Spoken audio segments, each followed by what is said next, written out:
All right, everyone. How's everyone doing? Energy still high? Yeah? That's good. All right, our next speaker is Susan Neuhaus. She's a web consultant for small to medium businesses in New Jersey. And her talk is how to report SEO to people who don't care. Everyone give a warm welcome to Susan Neuhaus.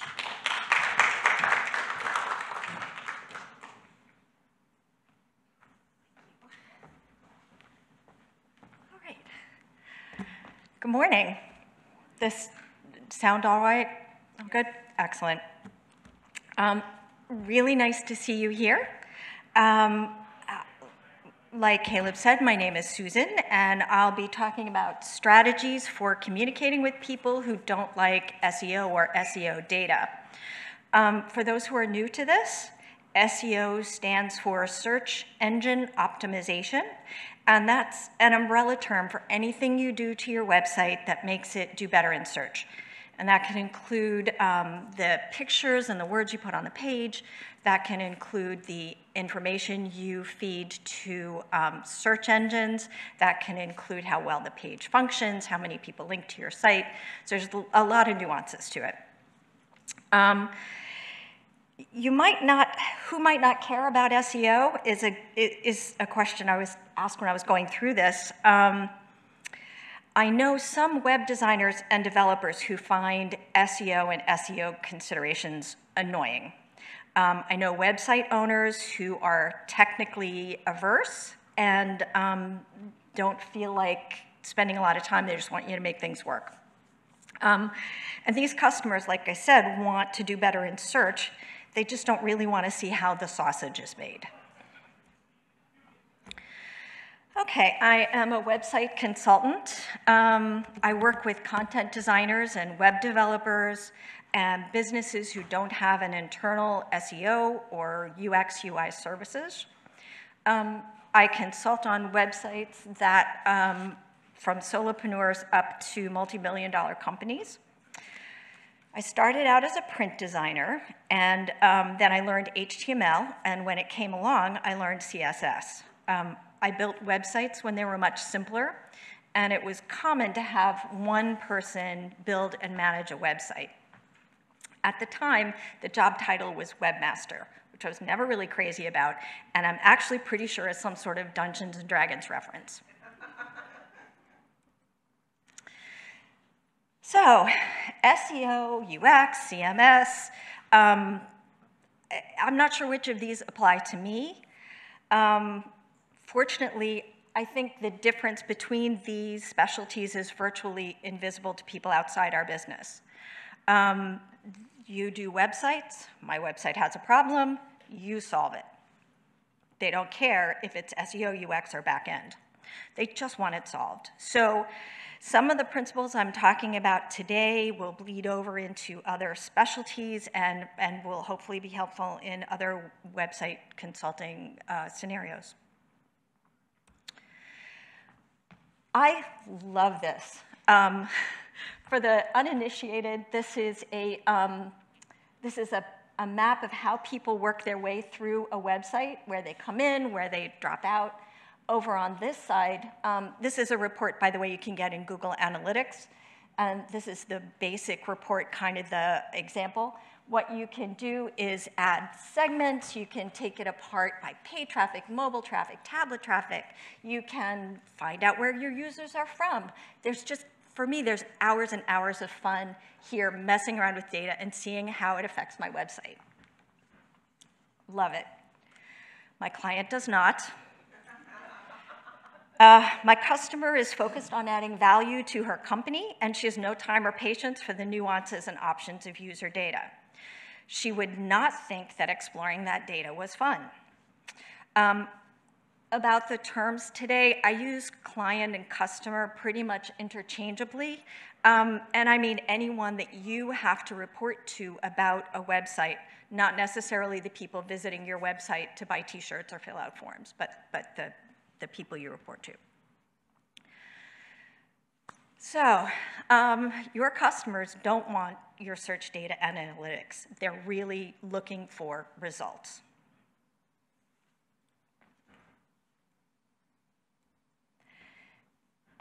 And there are 4 principles you can apply that will take the data that you are lovingly working with and make it easy and direct for the people you're talking to. First is to prioritize the customer. Second principle is to showcase the benefits. Third is to ask respectfully when you need something. And the fourth is to practice self-care. Number 1, prioritize the customer. Clients have 99 problems, and you want to make sure you're not one. So I'm going to go through some points at the beginning, but then I'll go through each of these points in a little more detail as we go forward. So some of the parts of a customer-friendly report are knowing your stakeholder, building trust with the people you're reporting to. You want to make your focus be their goals. Use their vocabulary whenever you can. And simplify. And last but not least, don't hide bad news. So this is important, especially if your customer is a new coworker or someone you haven't worked with before. You can ask who is looking at your reporting, even if it's a bunch of people, just ask who they are. Ask what their role is, because different roles are going to have different interests in the information. Sales might have a different interest than marketing, who might have a different interest than engineering. And if you can, look them up on LinkedIn or Facebook or X or Mastodon. Are they a new graduate with a fresh marketing degree? Are they a seasoned engineer? Are they a business owner with a background in healthcare who's never looked at a website before and just been thrown into the role? Each of these people are going to bring different expectations and needs to your communications. And if you were introduced to the client, you can ask the person who introduced you for a little more information. Everything helps. This might seem unimportant compared to the hard data, the focus that you have, but this is especially important if you're in search engine optimization, because there's a lot of competing messages out there. There are even some kind of shady practitioners. I don't know about you, but I get at least a dozen emails a week from someone who's looked at my website and they can improve it and just click on this link. And I know my customers are getting those sites too. So taking time to build trust with your customers helps you differentiate yourself from the randos who are emailing them. You can begin with customer testimonials on your website. You know, anytime you do something that a customer is happy with, ask them for a testimonial, ask them for permission to use it. You can back those up with numbers. The last campaign resulted in 40% more clicks in organic search. But it can take time to establish trust. And how you continue to work with them can either build or erode that trust throughout the relationship. Your first priority is to adopt their priority. Even if you know in your heart of hearts the best way to start this project is to do a complete website overview with keyword mapping to every single page, but your customer is really worried about form abandonment, take care of the form first, and then make your case to your customer that you want to do the whole site overview. You want to focus on their business goals. You can ask about what they want out of their website. Ask directly. And if they give you a vague answer, we just want to make money, then just agree with them. Absolutely, we should get you more customers, but then keep asking questions. What kind of people are you looking for? What do you want them to buy when you get to your site? What do you see coming up? Eventually, you're going to get to a picture of what success looks like to them. You can even ask them directly what success will look like at the end of this project. You want to use their language. Do they call form completions requests for quotation? Then you call them RFQs, requests for quotations, when you're reporting. That's going to make it easier for them to understand, and anything that gets your message across faster is to your benefit.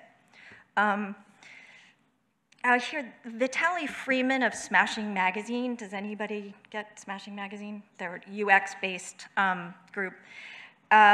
He pointed out that business jargon is often adversarial, bordering on violent. Like, people talk about capturing eyeballs and destroying the competition. And this language isn't always comfortable for SEO and UX professionals. So there's no need to go that far and get into language that you're uncomfortable with. His secret is to create a narrative that includes both the purpose and the outcomes, and then it becomes very clear to the customer. Throughout this presentation, I have asked other professionals what their tips are. And, you know, because I'm one person, I have only one view of the whole thing, so bringing in other people was important to me. You guys here, while you're listening, if you come up with suggestions, I'll have some time at the end for you to share tips and tricks and things that have worked for you.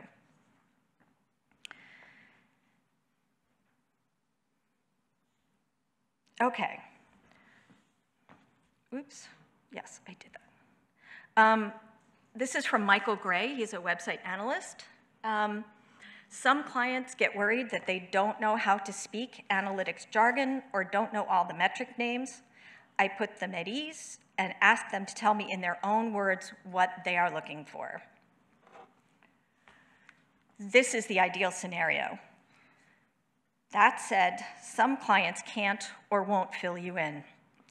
In that business speak, it's called building your parachute on the way down, which sounds like an absolutely horrible idea, unless you're already on your way down with no parachute, and then it's literally your only move. So if you're developing communications for a client by trial and error, expect that there will be communications that aren't as effective as you'd like.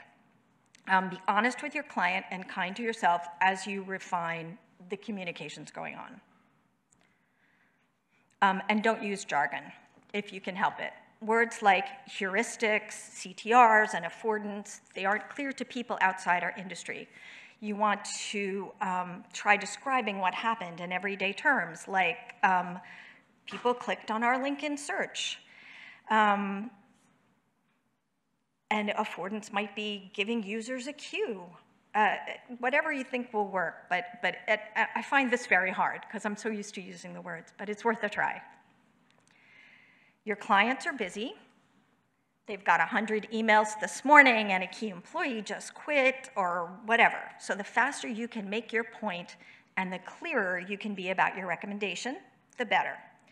First, write your message. At least that's my thing. I write the message as if I were going to speak it, and then I go through and take out all the extra words. I root out vague terms, and then I do it again. So let's get the pen here. I was noticing that, that's pretty much, you know, obvious, that our click rate is really low for this blog post. Well, that's way too vague. So you just continue on in that manner until you've got it shorter. Walk away for a few minutes, come back and do it again. So what you ideally want to end up with is something very short, very specific, very declarative. The best practices blog post isn't getting many clicks. I'd like to investigate. Done.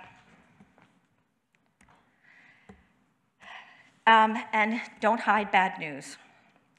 No one wants to tell a customer that their site went down or that the data stopped flowing to Google Analytics or the testers hated your new landing page. Okay, I have to stop here because every time I practiced this slide, I would stumble over it, and it's because I have PTSD. Last year, I got COVID and it hit me hard, so I was in bed for 10 days.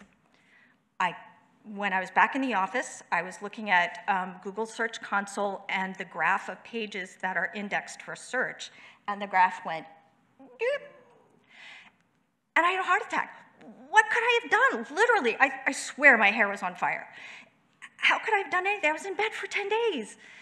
After about a week and a half of research and working with my web host, it turns out that they had upgraded the server with the website on it from Apache to Nginx.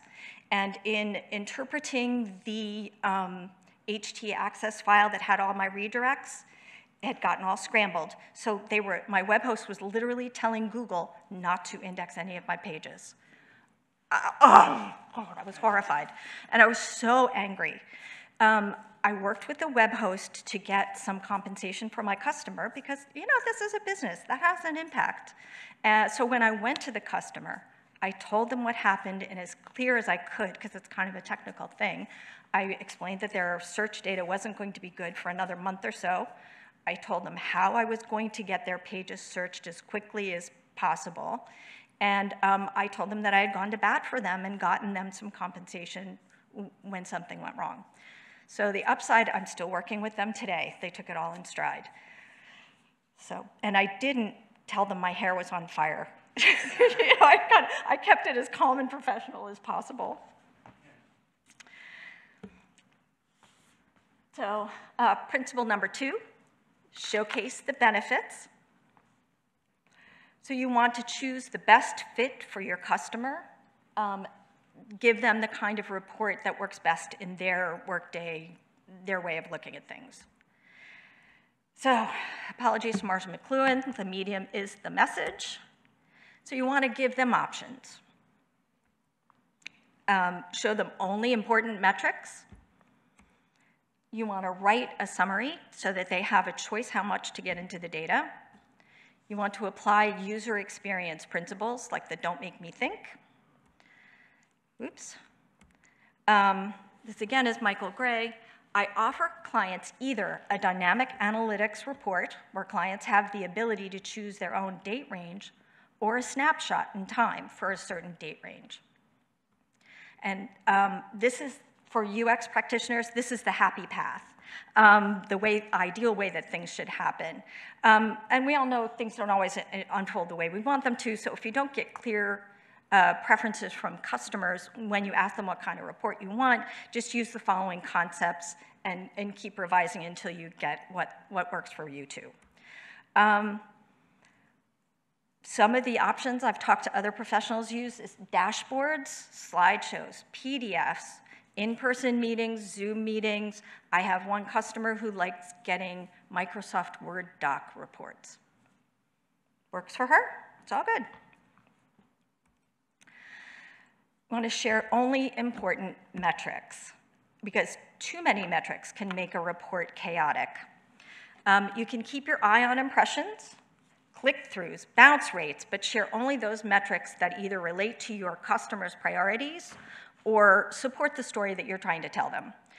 For instance, if they want more newsletter subscribers, you've looked at the data and they rank well in organic search, their click-through rate is healthy, but people bounce before signing out. So just show them the bounce rate and explain that the other 2 metrics are satisfactory.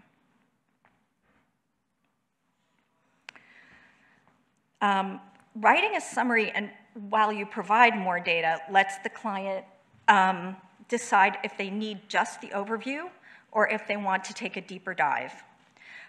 Providing the data behind that summary builds trust.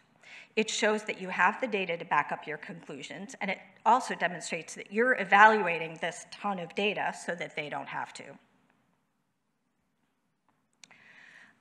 Pam Onks-Cronin, I know she's been part of this group, says, when providing SEO clients with a standard report, we always include a plain language summary. Oops. The summary states in simple terms what has changed, why we think it may have changed, and what we think they should do about it.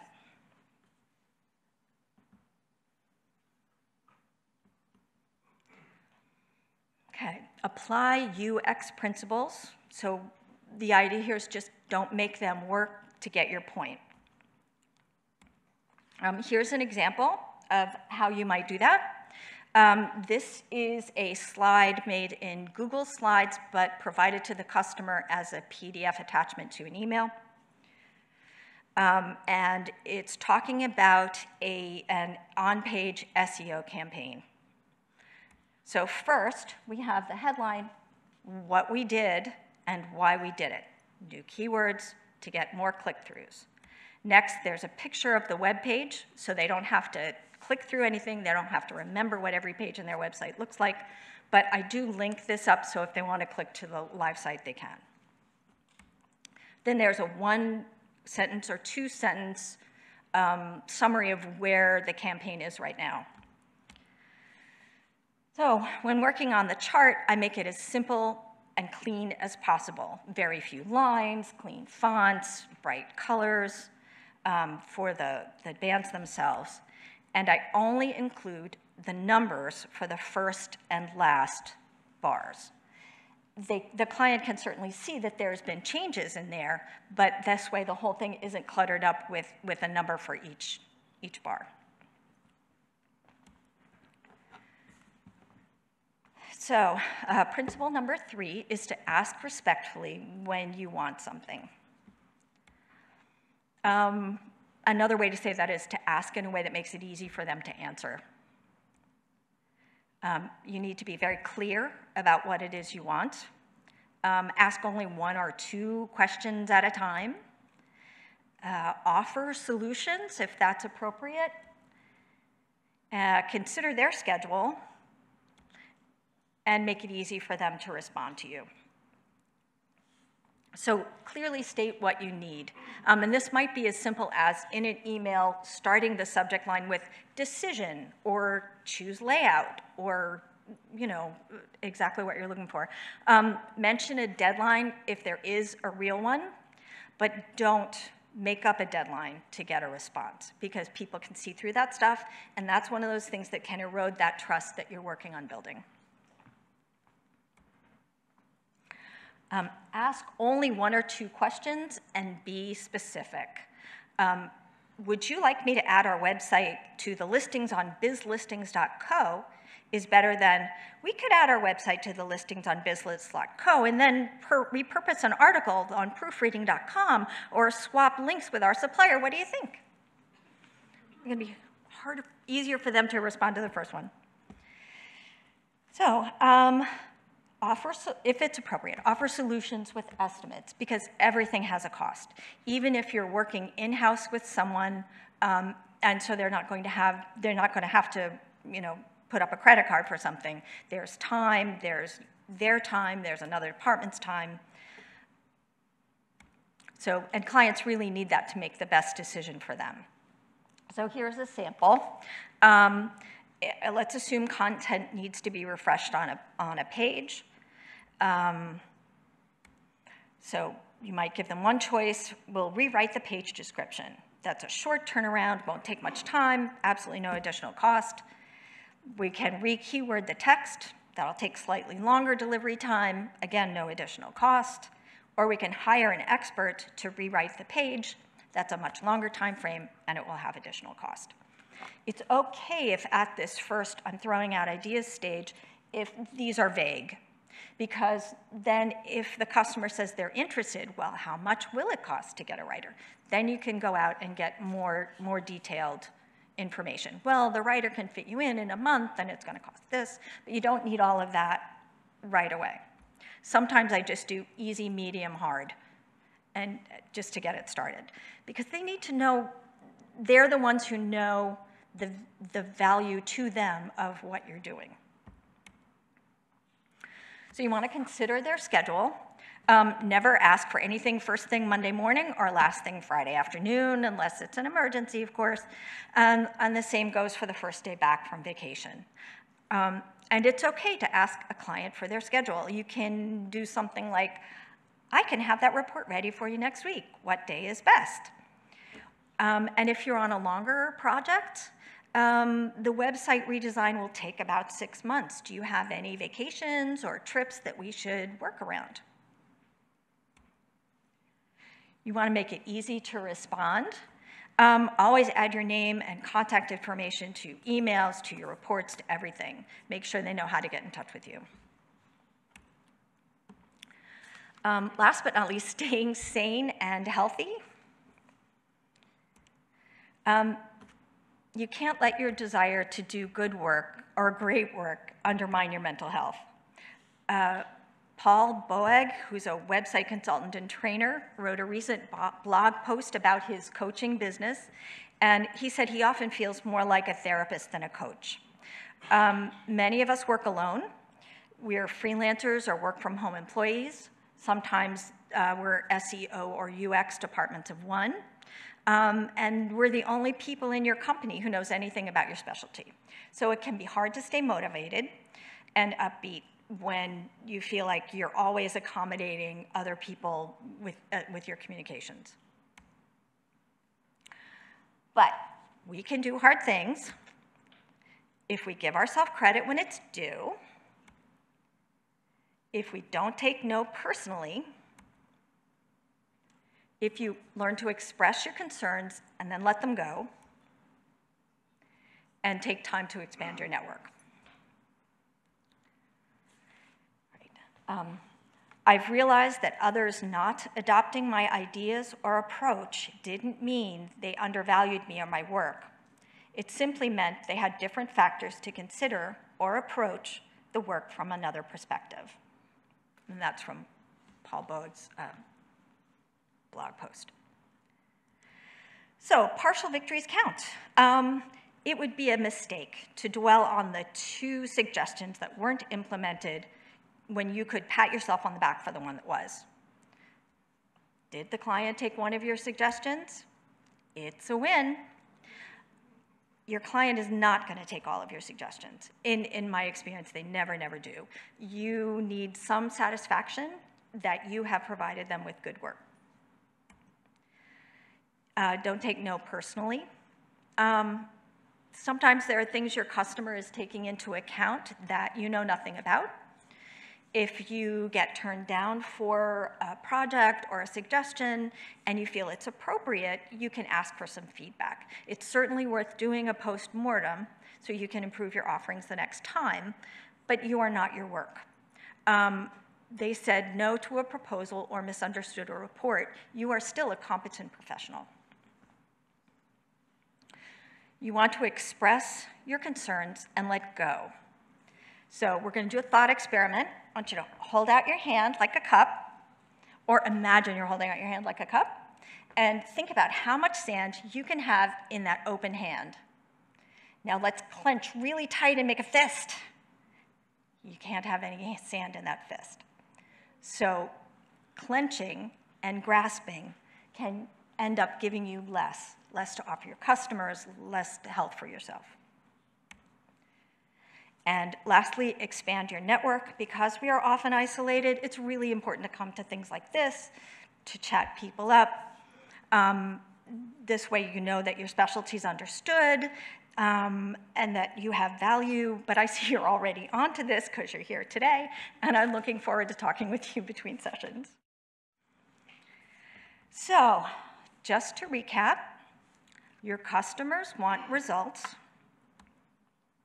and the 4 principles to give them that are to prioritize the customer, showcase the benefits, ask respectfully, and practice self-care.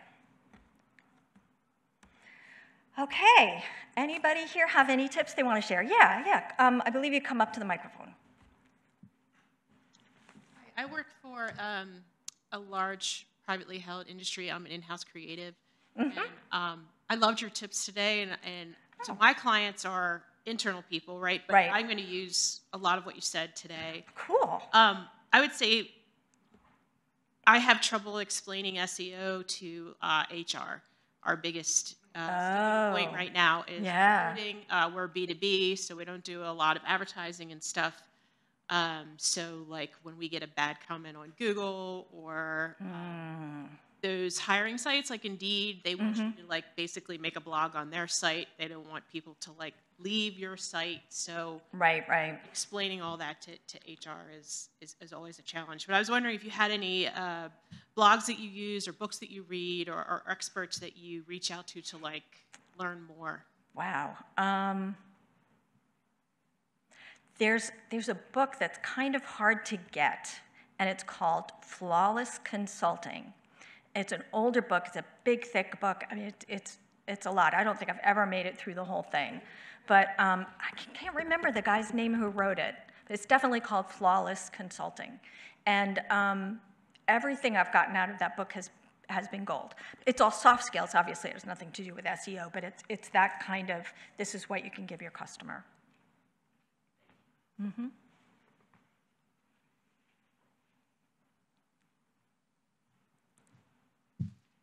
So I'm curious how you wrangle, like there's so many different analytic tools, right? You could be in Google Console, you could be in Jetpack. I guess if you've spent a lot of money, you could be in Parsley. How do you, some people log in and then there's this vast universe of like, how do you kind of wrangle people who don't know what they're looking at? Like I presume a lot of your clients have the ability to look at their own analytics. How do you manage that? Well, that's a good question. It's part of the reason why I contacted other people is because for some weird reason, most of my clients won't go any further than like the site plugin, the Google site info plugin in WordPress. They don't go any further than that. Oh, the little chart went this way. What does that mean? And other people, I have to beg them to keep a password for their own site just in case their freelancer hit by a bust syndrome. Yeah. Yeah. Yeah. Wow. So I don't know. Does anybody here have that where they build dashboards for clients and manage it? We'll find somebody.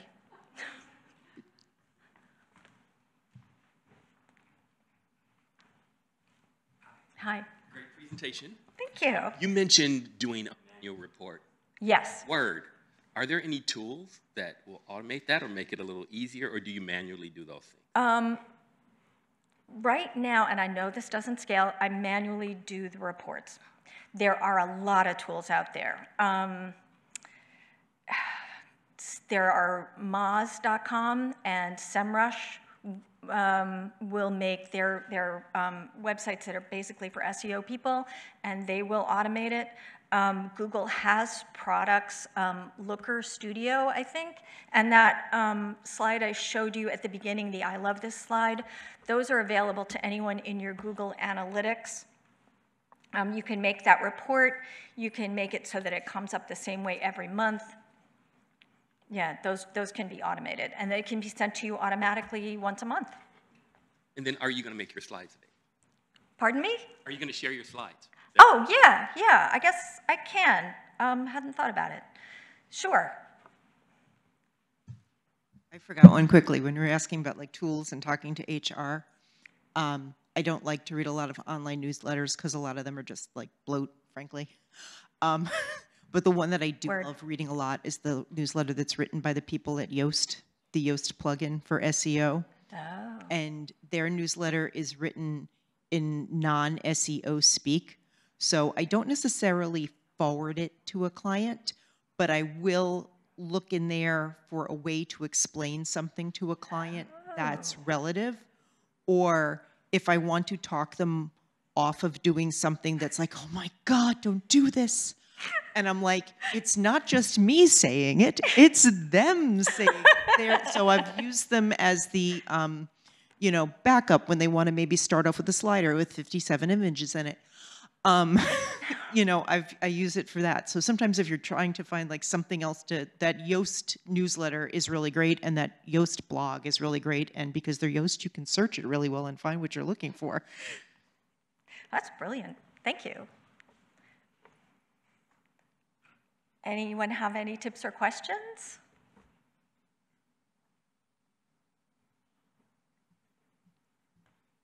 Hi. The Google Space, excellent presentation, I must say. Oh, thank you. Thank you. So the Google Space is always evolving and always changing, right? So in terms of SEO, how do you explain to your client that the Google algorithm actually changed this month? So that's part of the reason why you're not doing the same numbers as before. Yeah, that's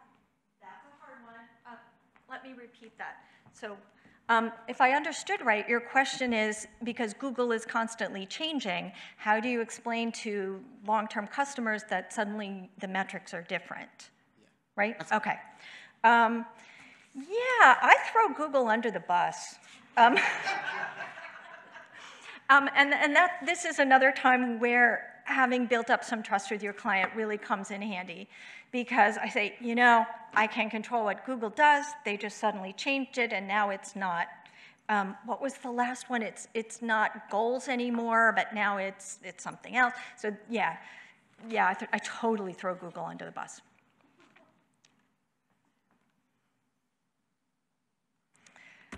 Wow, well, thank you guys so much for coming to this and being so responsive. This was really awesome. I have a quick thank you for you. If you can tell me your top competitor or your customer's top competitor, I can tell you their authority, rating, top ranking keywords, and backlink profile. What are the benefits of that, you might ask? They'll be able to understand the market position, sharpen their SEO strategy, and gain insights into what their competitors are doing that works. And I'm happy to white label that report. If you are reporting to clients of yours, I can do the report in a way that has none of my logos on it, so it looks to them like it came from you. But if you want to go to my website, susanneuhaus.com, competitive-advantage, the tricky part about my URL is there's two ends in a row, the one at the end of my first name and the one at the end of or at the beginning of my last name. So this is a free offer for a limited time, because I'm branching out a little bit, and I'm really, really grateful for you guys' attention today. Oops, nope, that's it. Thank you. Susan Neuhaus, everyone, thank you so much.